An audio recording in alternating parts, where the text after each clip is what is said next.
ஏழை எளிய மக்கள் மட்டுமே நம்பி இருக்கக்கூடிய அரசு மருத்துவமனையானது, ஆனா மக்களின் பிரதிநிதியா இருக்கக்கூடிய தலைவர்கள், அமைச்சர்கள், நீங்க எல்லாம் உங்களுக்கு உடல்நிலை பாதிப்பு சிகிச்சை பெறணும் அப்படின்னா வெளிநாடு போன்ற இடத்துல போய் சிகிச்சை பெறீங்க.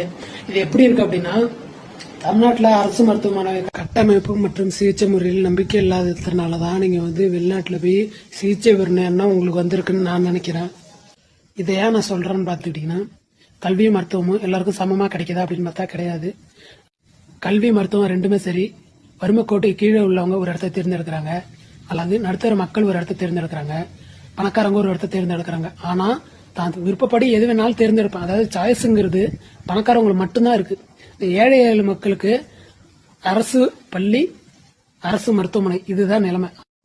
இந்த அரசானது அரசு பணி செய்பவர்களை மற்றும் அரசியல்வாதிகள் எல்லோரும் கட்டாயம் அரசு மருத்துவமனையில் தான் சிகிச்சை பெற வேண்டும் என சூழ்நிலை அரசானது நிர்ணயிக்கப்பட்டால் அப்போது அரசு மருத்துவமனையின் தரம் உயர்த்தப்பட்டு சிகிச்சை மேம்படுத்தப்பட்டு மக்கள் நலம் பெறுவார்கள்.